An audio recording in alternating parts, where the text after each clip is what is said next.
आजच्या लेक्चर मध्ये आपण पाहणार आहोत कंपोनंट ऑफ सेल, म्हणजे सेलचं स्ट्रक्चर ऍक्च्युअल मध्ये कसं असणार आहे. जे आपण पाठीमागे पाहिलं की सेलचा शोध कसा लागला, कोणी लावला, सेल म्हणजे काय, सेल म्हणजे काय तर basic structural and functional unit of life, ते आपण पाहिले सगळं पाठीमागच्या लेक्चर मध्ये. आता त्याचे मेन 5 कंपोनंट्स आहेत, ते कोणकोणते, तर पहिलं दिले सेल मेम्ब्रेन. सेल मेम्ब्रेनला आपण प्लाझ्मा मेम्ब्रेन असं देखील म्हणतो. दुसरा दिले सेल वॉल. ओके, हा सेल वॉल सगळ्याच सेल्स मध्ये असतो असं नाही, प्लांट सेल मध्ये असतो सेल वॉल, बॅक्टेरियाज मध्ये असतो. नंतर न्यूक्लियस, सेल ऑर्गॅनेलिज मध्ये डिफरंट सेल ऑर्गॅनेलिज आपल्याला पाहिजेत. पुढे जाऊन पाहणार आपण सायटोप्लाझम. हे 4 मेन कॉम्पोनंट्स आहेत. त्यांनी सेल कशी तयार झाली किंवा सेलचं स्ट्रक्चर कसं आहे ते आपण पाहू आधी, आणि नंतर तो चार्ट वाचू. पहिलं कंपोनंट ऑफ सेल मध्ये ही जी बाहेरची सगळ्यात आउटर मोस्ट जी बाउंड्री, ही जी सगळ्यात आउटर मोस्ट कव्हरिंग किंवा आउटर मोस्ट जो लेअर आहे त्याला आपण म्हणतो सेल वॉल. ही प्लांट सेलची डायग्राम आहे. हा सगळ्यात आउटर मोस्ट काय तर तो सेल वॉल आहे. आता त्याच्या आतमध्ये एक लेअर दिसतोय बघा आपल्याला. कुठला? त्याच्या आतमध्ये इथं हा एक लेअर दिसतोय का? तर ह्या लेअरला आपण म्हणतो सेल मेम्ब्रेन. काय म्हणतो? Cell membrane. म्हणजे 2 लेअर झाले. सगळ्यात बाहेरचा लेअर झाला सेल वॉल, त्याच्या आतला लेअर झाला सेल मेम्ब्रेन.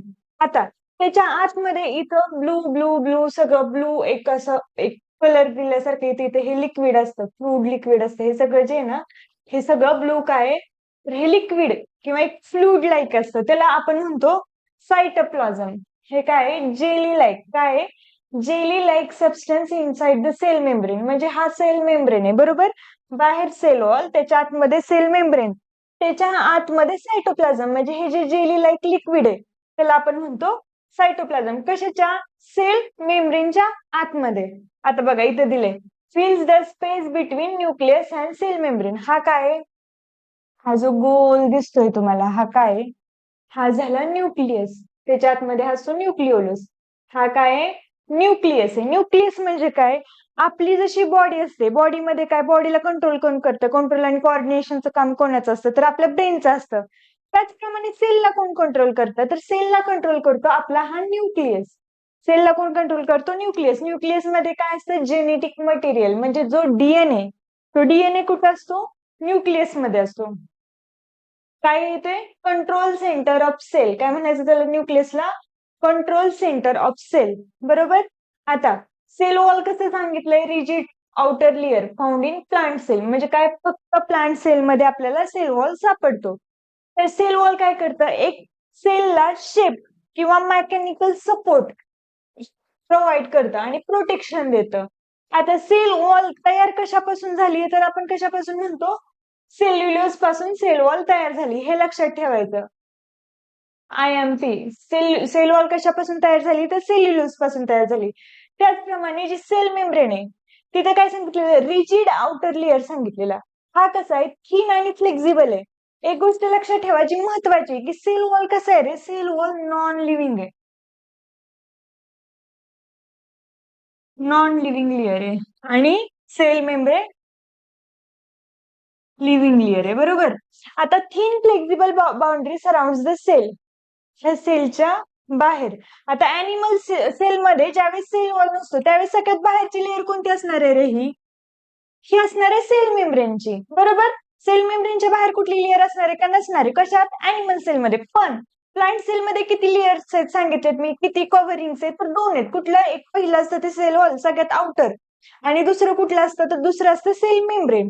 सेल मेम्ब्रेनच्या आतमध्ये सायटोप्लाझम, सायटोप्लाझम मध्ये न्यूक्लियस बरोबर. न्यूक्लियस आणि सेल ऑर्गॅनेलिज बरोबर. म्हणजे इथं सांगितलंय बघा सायटोप्लाझम होल्ड्स ऑर्गॅनेलिज बरोबर. काय सांगितलंय की ऑर्गॅनेलिज होल्ड केलेत. हे बघा ही दिसते आपल्याला, हे एंडोप्लाझ्मिक रेटिक्युलम दिसतंय, गोल्जी ॲपॅरेटस दिसतंय. हे सगळे काय ऑर्गॅनेलिज आहेत. हे डायग्राम फक्त आधी आपण समराइज करू. न्यूक्लियस कळलं आपल्याला. न्यूक्लियस काय? कंट्रोल सेंटर आहे. सेल मेम्ब्रेन कुठे असते? सेल वॉलच्या आतमध्ये असते. काय करतं ते सेल मेम्ब्रेन?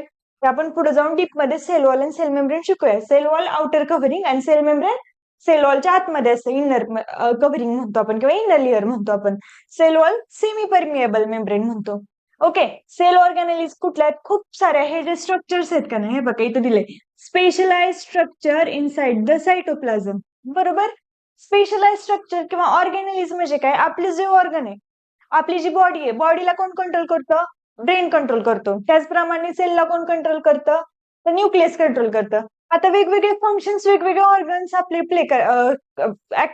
ऍक्टिव्हिटीज करतात. आता ऑर्गन्स कुठले, लिव्हर झाला, हार्ट झाला, ब्रेन किंवा लंग्स, तसंच ह्याच्यात जे ऑर्गॅनिज आहेत ना, हे त्याचे ऑर्गन्स म्हणायचं आपण त्याला. बरोबर. आपले जसे ऑर्गन्स असतात तसे सेलच्या काय असतात, ऑर्गॅनिज असतात. 5 कंपोनेंट्स कुठले, तर cell membrane, cell wall, cytoplasm, nucleus आणि सेल ऑर्गॅनिज. ही कशाची, अॅनिमल सेलची डायग्राम आहे, ही प्लांट सेलची. कारण ह्याच्यात सेल वॉल आहे का, नाही. पुढे आता आपण सेल वॉल डीप मध्ये बघू, इन डिटेल, की सेल वॉल काय. आता सेल वॉल म्हणजे काय सांगितलं, मग अशीच बघितलं बघा, रिजिड आउटर लेअर. कसा आहे तो, रिजिड आहे एकदम. ते काय करतं, मेकॅनिकल सपोर्ट देतं सेलला. आउटसाइड द सेल मेम्ब्रेन म्हणजे सेल मेम्ब्रेनच्या बाहेर असतं. मग कुणाच्यात असतं हे, प्लांट सेल. बरोबर. प्लांट सेल सोबत, बरोबर, it is located outside the cell membrane म्हणजे ही इथं झाली आपली ही सेल. ह्या सेलच्या आतमध्ये अजून एक लेअर, हा बाहेरचा कुठला झाला, सेल वॉल झाला. आतली कुठली झाली, सेल मेम्ब्रेन. आतमध्ये हा असतो न्यूक्लियस, न्यूक्लियसच्या आतमध्ये असतो न्यूक्लिओलस. बरोबर. हे सगळं जे जे लिहिलंय आहे ते काय आहे, सायटोप्लाझम. मग इथं काय दिले त्यांनी वाक्य, की सेल वॉल कुठे, आउटसाइड द सेल मेम्ब्रेन. ही जर सेल मेम्ब्रेन असेल तर सेल मेम्ब्रेनच्या आउटसाइड दाखवलेलं आहे बघा. It is present in plant cell, algae, fungi and also in bacteria cell. म्हणजे एवढ्यात ते सेल वॉल प्रेझेंट असते. पण मोस्टली प्लांट मध्ये लक्षात ठेवा की प्लांट मध्ये सेल वॉल प्रेझेंट असते, अॅनिमल मध्ये सेल वॉल प्रेझेंट नसते.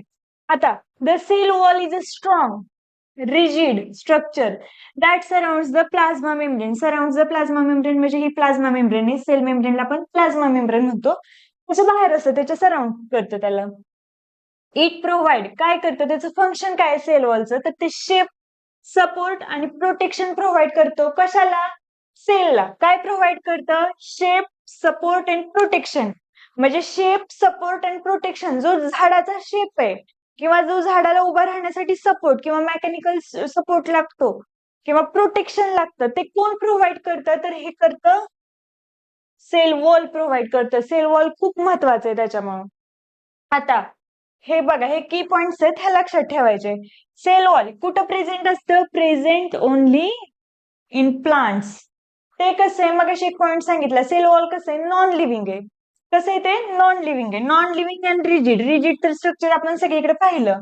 आता सेल वॉल मेनली कशापासून तयार झालाय, सेल्युलोज पासून. पण ठीक आहे, आता मेनली का शब्द युज केलाय, मेनली म्हणजे तिथं अदर कंपोनंट्स कुठले तरी असतील की ज्याने तो सेल वॉल तयार झाला असेल, तर बाकीचे कोणते, सगळ्यात जास्त प्रमाणात सेल्युलोज आहे. त्याच्यामुळे इट प्रोव्हाइड स्ट्रेंथ. म्हणून काय, mainly made up of cellulose. बरोबर. इथं बघा सेल्युलोजचं प्रमाण जास्त दाखवलेलं आहे. परत हेमिसेल्युलोज थोड्या प्रमाणात प्रेझेंट आहे. हे बघा, हे हेमिसेल्युलोजचं प्रमाण दाखवलंय. परत पेक्टिन प्रेझेंट आहे. पेक्टिन नंतर प्रोटीन्स अँड ऑदर, हे सगळे एवढे प्रेझेंट आहेत. पण जर म्हणलं सेल वॉल कशाने तयार झाले, तर तुम्ही काय म्हणणार, cell wall is made up of cellulose. Okay. पुढे ते काय करतं, it provide shape and mechanical support. Mechanical injuries पासून किंवा पॅथोजन फॉरेन पार्टिकल्स पासून त्याला हे करतं, प्रोटेक्ट करतं. इथे आपण हे सेल वॉलचं स्ट्रक्चर दिलंय. बरोबर. स्ट्रक्चर कसं आहे, ही खालची दाखवलेली ती ही प्लाझ्मा मेम्ब्रेन. प्लाझ्मा मेम्ब्रेन काय म्हणजे काय, ही सेल मेम्ब्रेन दाखवली आहे. हे वरचे जे 3 लेयर्स आहेत हे, तर हे काय दाखवलेले आहेत, हे 3 लेयर्स. पहिला दाखवलाय मिडल लॅमेला, त्याचं स्ट्रक्चर इन शॉर्ट मध्ये सांगते. पहिला लेअर मिडल लॅमेला, नंतर असे प्रायमरी सेल वॉल, ही झालं सेकंडरी सेल वॉल. असे 3 लेयर्स असतात सेल वॉलचे. म्हणजे जर सेल वॉलचं आपण पर्टिक्युलरली जर स्ट्रक्चर पाहायला गेलो तर, पण ते काही एवढं महत्वाचं नाहीये आता, ते इन डिटेल आपण नंतर पाहूया. इन शॉर्ट मध्ये तुम्हाला सांगते, सेल वॉल आणि सेल मेम्ब्रेन कसं लक्षात ठेवायचं. आपलं घर आहे, घराला चारी बाजूनी भिंत असते, मध्ये एक दरवाजा असतो मेन एंट्रीचा. बरोबर. आता ती जी भिंत आहे, ती भिंत म्हणजे काय, सेल वॉल आहे. पण कोणाला पण सेल वॉल म्हणजे भिंतीमधून कोण आत येतं का किंवा बाहेर जाऊ शकतं का? कोणीच जात नाही किंवा आपण कोणाला एंट्री पण देत नाही एक्झिट पण देत नाही, भिंतीमधून होऊ शकत नाही, बरोबर? तसंच जर दरवाजा असेल तर दरवाजामधून आपल्याला पाहिजे त्या लोकांना आपण आतमध्ये घेतो, पाहिजे त्यांना ज्यांना जायचं ते बाहेर जातात, बरोबर? म्हणजे तिथे सिलेक्टिव्ह एंट्री किंवा एक्झिट आहे, कोण दरवाजा देतं, बरोबर? पण तशी भिंत देतं का? नाही. जी भिंत आहे ती भिंत काय झाली? भिंत झाली सेल वॉल. सेल वॉल मध्ये एंट्री किंवा एक्झिट कोणाला म्हणजे असं काय म्हणायचं जाऊन देत होऊ देत नाही तिथं. ते प्रोटेक्शनचं काम करतं बघा, इथं पाहिलं आपण प्रोटेक्शनचं काम करतं. तसं सेल वॉल एंट्री आणि एक्झिट करून देतात. तर ते पुढे पाहूया आपण कसं एंट्री आणि एक्झिट होती तिथं. Sale membrane. सेल मेम्ब्रेनला आपण दुसरं काय म्हणतो? Plasma membrane. It is also called as plasma membrane. हे नाव लक्षात ठेवायचं, मोस्टली प्लाझ्मा मेम्ब्रेन पण वापरलं जातं त्याच्यामुळं. आता प्लाझ्मा मेम्ब्रेन कशी आहे? थिन आहे. ठीक आहे का? नाही. ती कशी आहे? थिन आहे. Flexible boundary. फ्लेक्झिबल बाउंड्री म्हणजे ज्याला आत यायचंय त्याला येऊन देतं, ज्याला बाहेर जायचं त्याला जाऊन देतं. म्हणजे वेस्ट मटेरियल बाहेर काढायचे आणि जे सेलसाठी जे आवश्यक घटक आहेत त्याला आत घ्यायचं काम कोण करतं? Sale membrane. सेल मेम्ब्रेनला काय म्हणलंय? The cell membrane is selectively permeable. म्हणजे काही गोष्टी आत येऊ देतं, काही गोष्टींना बाहेर येऊ जातं. त्याला आपण सेमी परमिएबल मेम्ब्रेन पण म्हणतो.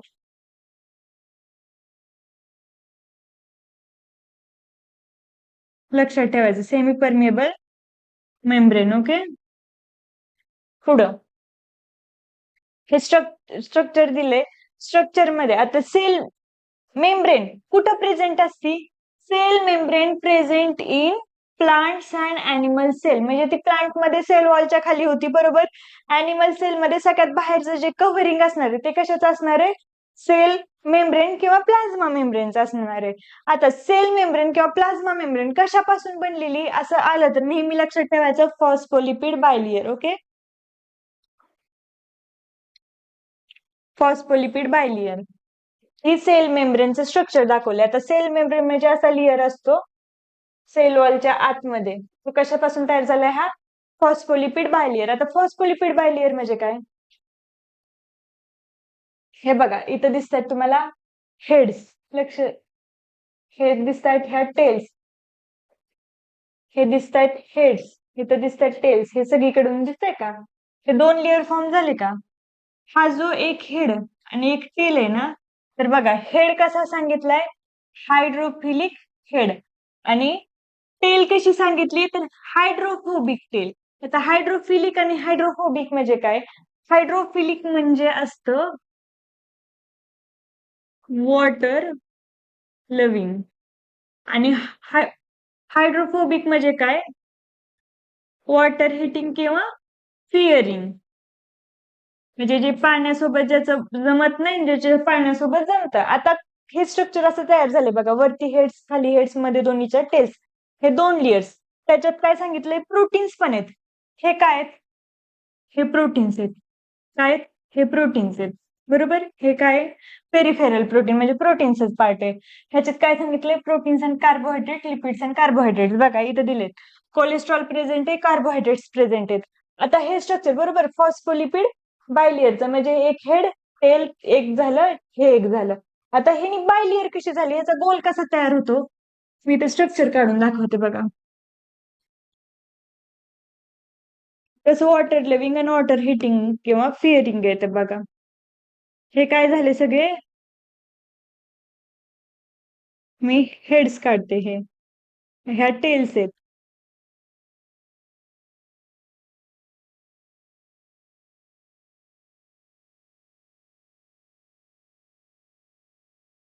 बरोबर? आता खाली इथे एक हेड, बरोबर का? इथे हेड्स आहेत, हे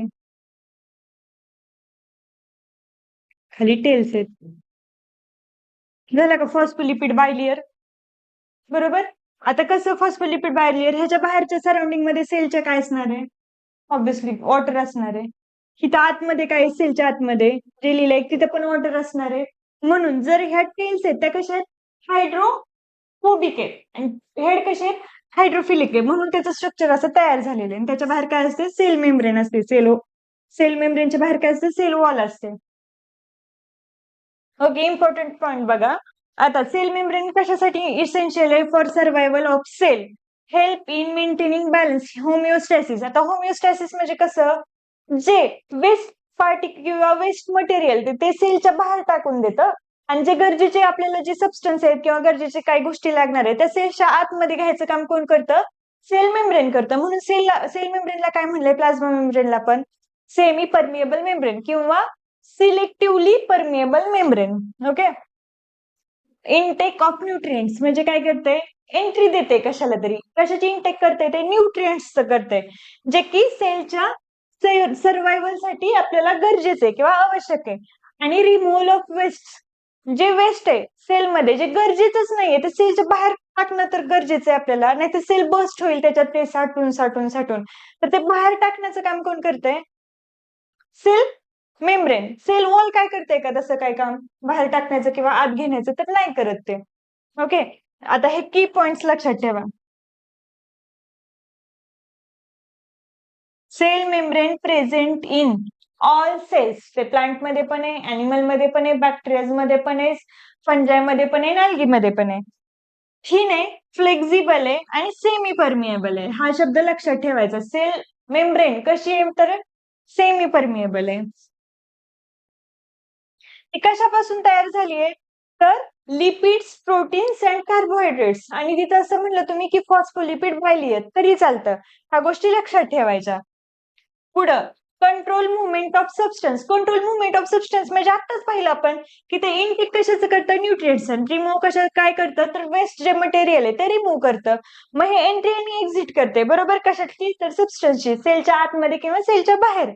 म्हणून ह्याला काय म्हणतात? Control movements of substances. बरोबर. कोण करतं मुवमेंट कंट्रोल सेलच्या? तर तिथे पहिला शब्द आला पाहिजे सेल मेम्ब्रेन. ओके. पुढे हे सेल ऑर्गॅनेलिज. आता पाहिलं मगाशीच आपण 5 कंपोनेंट्स होते, त्याच्यामध्ये होता सेल वॉल, त्याच्या आतमध्ये असतो सेल मेम्ब्रेन. सेल मेम्ब्रेनच्या आतमध्ये जे जेली लाईक फ्लुइड आहे त्याला काय म्हणतो आपण? सायटोप्लाझम. सायटोप्लाझमच्या आतमध्ये काय आहे? न्यूक्लियस आहे. बरोबर. न्यूक्लियसच्या कडेने जे तरंगत आहेत असं दाखवलंय फ्लोटिंग ऑर्गॅनेलिज. या ऑर्गॅनेल्स त्या 5 प्रकारच्या त्या लक्षात ठेवा. 5 हे 5 कंपोनेंट्स आहेत ते लक्षात ठेवायचे. आता सेल ऑर्गॅनेलिज कुठल्या कुठल्या आहेत आपण महत्वाच्या पाहून घेऊ. सेल ऑर्गॅनेल्स. आता सेल ऑर्गॅनेल्स 5 कंपोनेंट मधला महत्वाचा कंपोनेंट आहे पाहिला आपण. तर cell is made up of different parts of cell. म्हणजे सेल मध्ये जे डिफरंट पार्ट्स आहेत इथे दाखवलेले आहेत बघा सायटोप्लाझम मध्ये, तर त्याच्यापासून त्यांना आपण काय म्हणतो? आपण ऑर्गॅनेल्स म्हणतो. त्यांना काय असतं? स्पेसिफिक स्ट्रक्चर आणि फंक्शन. प्रत्येक ऑर्गॅनेलला स्पेसिफिक फंक्शन असतं, त्याचं स्पेसिफिक वेगळं स्ट्रक्चर असतं. आता आपल्या हार्टचं स्ट्रक्चर वेगळं असतं, हार्टचं फंक्शन वेगळं आहे, किडनीचं स्ट्रक्चर वेगळं आहे, किडनीचं फंक्शन वेगळं आहे. तसंच सेलमध्ये ज्या सेल ऑर्गॅनेल्स आहेत त्याचं स्ट्रक्चर आणि फंक्शन कसं आहे? वेगवेगळे. दोन्ही स्ट्रक्चर आणि फंक्शन सगळ्या ऑर्गॅनेल्सचं वेगवेगळं आहे. एवढी गोष्ट लक्षात ठेवा.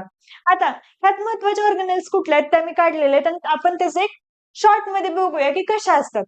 आता पहिलं हे काय आहे? मगाशी शिकलो आपण. ही सेल मेम्ब्रेन आहे. आपण ही अॅनिमल सेल घेतलीये.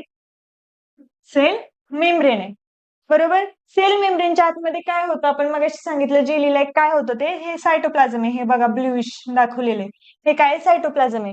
सायटोप्लाझम मध्ये इथं काहीतरी दिसतंय, इथं दिसतंय, इथं दिसतंय. हे सगळं ह्या ऑर्गॅनेल्स आहेत. हे काय आहे? हा न्यूक्लियस आहे. मगाशीच बघितलं आपण. आपल्याला जसं आपला ब्रेन आपल्या बॉडीला कंट्रोल करतं तसं सेलला कोण कंट्रोल करतं? तर न्यूक्लियस करतं. म्हणजे कंट्रोल सिस्टीम सेलची कुठली कोण आहे? तर न्यूक्लियस आहे. न्यूक्लियस काय आहे? Control centre of the cell. लक्षात ठेवायचं काय? Control centre of the cell. Nucleus मध्ये काय असतं? तर जेनेटिक इन्फॉर्मेशन सगळी जी कुठं असते किंवा जे जेनेटिक मटेरियल असतं ते कुठं असतं? तर ते न्यूक्लियस मध्ये असतं. म्हणजेच DNA. It contains DNA. DNA म्हणजे काय? डीऑक्सिरायबोन्यूक्लिक ऍसिड. ह्या गोष्टी तुम्हाला माहित पाहिजेत.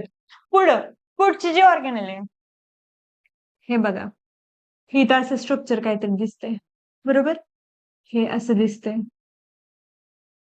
इकडून पण दिसतंय. बरोबर का? तर हे जे स्ट्रक्चर दिसतंय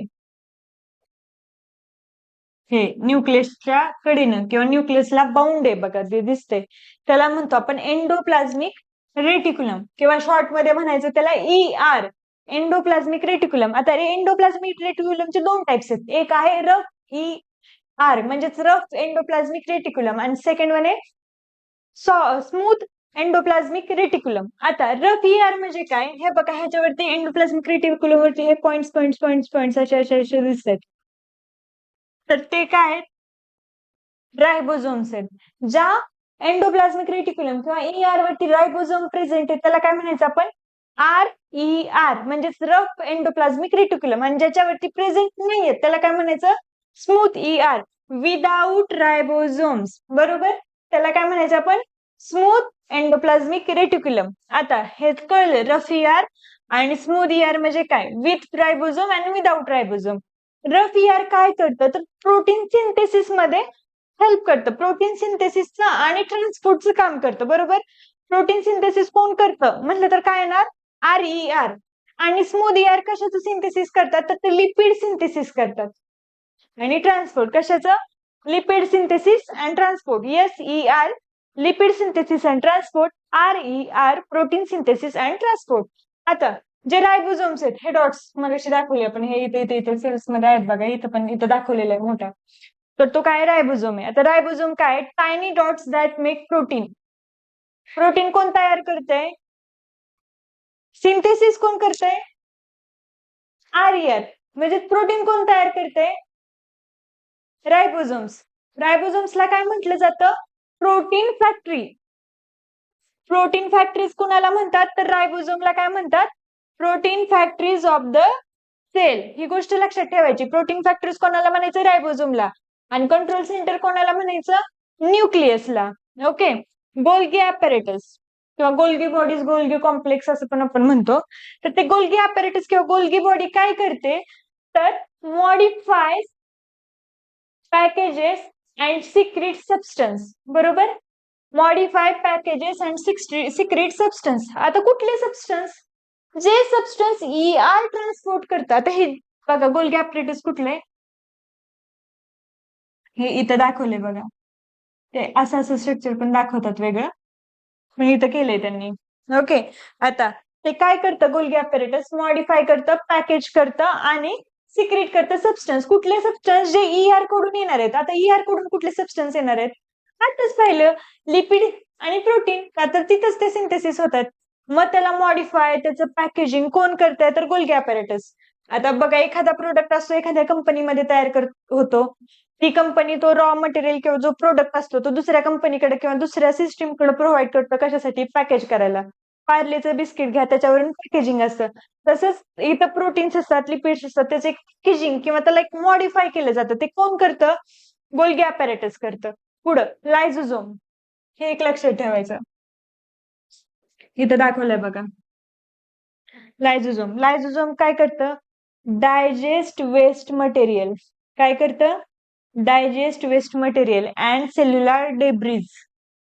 जे वेस्ट मटेरियल असतं किंवा एखादी ऑर्गॅनली डेड झालीये काम करत नाहीये तर त्याला डायजेस्ट किंवा डायजेस्ट करायचं काम कोण करतं तर लायझोझोम करतं. म्हणून आपण लायझोझोमला काय म्हणतो सुसायडल बॅग. सुसायडल बॅग कोणाला म्हणतो लायझोझोमला म्हणतो. Control center nucleus, protein factories ribosome आणि suicidal bag lysosome. Okay, next mitochondria. Mitochondria बद्दल एक स्टेटमेंट नेहमीच आपण ऐकतो mitochondria is the power house of the cell. Power house of cell म्हणजे काय हे बघा इथं दिले, it is called as power house of cell. म्हणजे काय ते काय करतं एनर्जी प्रोड्यूस करतं. एनर्जी प्रोड्यूस म्हणजे काय ह्या सेलला ऍक्टिव्हिटी करायला त्याचं फंक्शन करायला त्याचं कार्य करायला काहीतरी एनर्जी लागत असेल. आपण मानव आहे आपल्याला किंवा प्राण्यांना कुठलं तरी काम करायला एनर्जी लागते. प्राण्यांचं राहतं डिव्हाइस घ्या एखादं लॅपटॉप वरती तुम्ही काम करताय मोबाईल वरती तुम्ही मोबाईल युज करताय तर मोबाईलला चार्ज लागते. बरोबर आपण चार्ज करतो म्हणजे काय त्याला जे फंक्शन ते करतंय ते फंक्शन चालू ठेवण्यासाठी त्याला काय लागते एक एनर्जी लागते म्हणून आपण त्याला काय करतोय चार्ज करतोय. तसं ह्या सेलला काम करण्यासाठी काहीतरी एनर्जी लागत असेल बरोबर, तर ती एनर्जी कोण देतं कोण प्रोव्हाइड करतं तर मायटोकॉन्ड्रिया. मायटोकॉन्ड्रिया काय करतं एनर्जी प्रोड्यूस करतं. बरोबर, एनर्जी प्रोड्यूस कुठल्या फॉर्म मध्ये करतं हे लक्षात ठेवायचं. एनर्जी प्रोड्यूस करतं एटीपी. एटीपी काय आहे तर एनर्जी करन्सी. काय एटीपी काय एनर्जी करन्सी. एटीपी म्हणजे काय ऍडोनिस थांबा in form of ATP. ATP म्हणजे काय?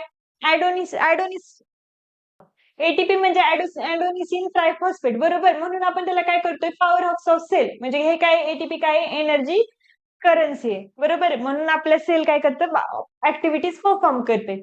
आता व्हॅक्युल्स म्हणजे काय, इथं हे दिसतंय बघा, हे दाखवलेलं आहे.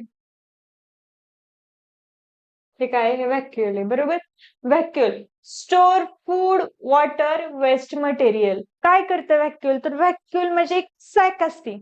तर ती सॅक काय करते, त्या सॅक मध्ये फूड, वॉटर आणि फूड असतात, बाकीचे जे मटेरियल्स असतात का नाही, ते मटेरियल काय करते, स्टोरेजचं काम करते, बरोबर. म्हणून हे व्हॅक्युल्स बघा प्लांट सेल मध्ये असतात मोस्टली. कशात असतात, प्लांट सेल मध्ये. Large central व्हॅक्युल.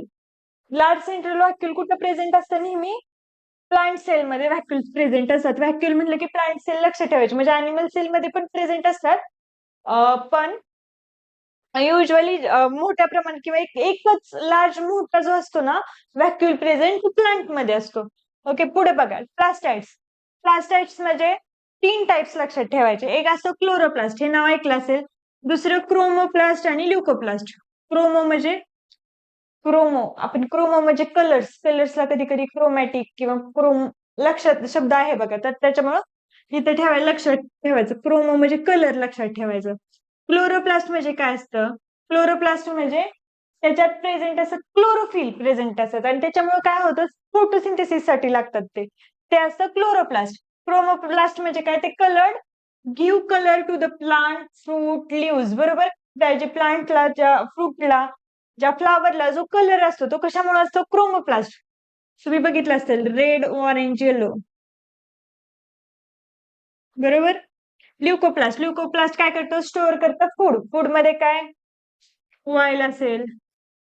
आता पुढे सेंट्रोझोम किंवा सेंट्रिओल्स कशात प्रेझेंट असतात, मोस्टली अॅनिमल सेल मध्ये प्रेझेंट असतात. सेंट्रिओल कशासाठी लागतात, सेल डिव्हिजन साठी. म्हणजे एका सेल पासून आपण पाहिलं बघा सेल थेरी मध्ये, की न्यू सेल प्रोड्यूस किंवा form from pre existing cell, बरोबर. म्हणजे पूर्वी तयार झालेल्या सेल पासून नवीन सेल तयार होती. मग कशी, तर तीच होती तयार सेल डिव्हिजन मध्ये. मग कशापासून, बाय ऑर्गनायझिंग स्पिंडल फायबर. आता हे पुढे आपण मायटोसिस मिओसिस मध्ये पाहूया की सेल डिव्हिजन ऍक्च्युअल मध्ये कशी होती ते. इथे लक्षात ठेवा फक्त की सेंट्रिओल कशासाठी लागतं आपल्याला, सेल डिव्हिजन साठी, बरोबर. Help in cell division. Peroxisome. Peroxisome काय करतं, फॅटी ऍसिड्सचं ब्रेकडाऊन करतं. हार्मफुल सबस्टन्स जे असतात ते डिटॉक्सिफाय करतं, म्हणजे हार्मफुल सबस्टन्सचं डिटॉक्सिफिकेशन आणि फॅटी ऍसिडचं ब्रेकडाऊन, बरोबर. कोण करतं, तर पेरिऑक्सिझोम करतं. ह्या सगळ्या सेल ऑर्गॅनिल्स आपण पाहिल्या. आपण पुढं एक फास्ट मध्ये बघूया. सेल ऑर्गॅनिल्स कुठलं, पहिलं बघितलं आपण न्यूक्लियस काय, कंट्रोल सेंटर आहे, बरोबर. ऍक्टिव्हिटीज कंट्रोल करतात. त्याच्यामध्ये डीएनए म्हणजे जेनेटिक मटेरियल असतं. एंडोप्लाझमिक रेटिक्युलमचे 2 टाइप्स पाहिले, कुठले, आरईआर आणि एसईआर, बरोबर. रफ ईआर आणि smooth ER, with ribosome, without ribosome. हे काय करतं, RER help in protein synthesis, आणि हे कशाचं काम करतं, हेल्प इन लिपिड सिंथेसिस, बरोबर. आता रायबोझोम काय करतात, तर रायबोझोमला आपण प्रोटीन फॅक्टरीज म्हणतो, हे लक्षात ठेवायचं. प्रोटीन सिंथेसिसचं काम कोण करतं, रायबोझोम करतं. गोल्गी ॲपॅरेटस काय करतं, ईआर कडून जे सबस्टन्सेस येतात, कोणते, प्रोटीन्स अँड लिपिड्स, त्याचं मॉडिफिकेशन किंवा पॅकेजिंग, त्यात सबस्टन्स सिक्रेशन कोण करतं, तो गोल्गी ॲपॅरेटस करतं. पुढे लायझोझोमला आपण काय म्हणतो, सुसायडल बॅग म्हणतो. मायटोकॉन्ड्रियाला काय म्हणतो, पॉवर हाऊस ऑफ सेल, बरोबर.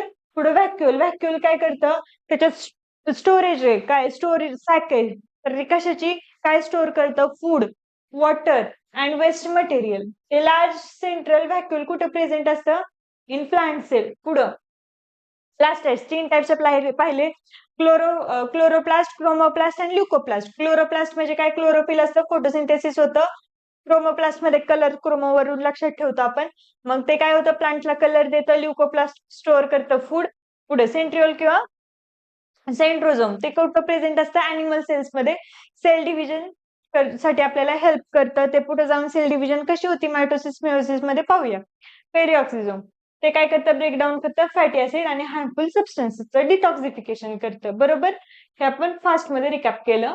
पुढं animal cell versus plant cell. आता आपण सेलचं स्ट्रक्चर बघितलं, ऑर्गेनेल्स बघितल्या, पण अॅनिमल सेल आणि प्लांट सेल मध्ये ऍक्च्युअल डिफरन्स काय आहे? आता स्ट्रक्चर तर तुम्हाला पूर्ण समजले की कसं असतं, पण डिफरन्स नक्की कसा आहे तो आता पाहूया. पहिलाच डिफरन्स आपल्याला माहिती आहे, इथं सेल वॉल प्रेझेंट असते आणि इथं सेल वॉल असते का? नसते. बघा पहिलाच difference, cell wall absent, cell wall present. बरोबर. शेप हा जा इरेग्युलर शेप आहे का? सेल वॉल नाहीये. बरोबर, सेल वॉल नाहीये म्हणल्यावरती शेप असणार, कसा असणार आहे शेप? इरेग्युलर असणार आहे.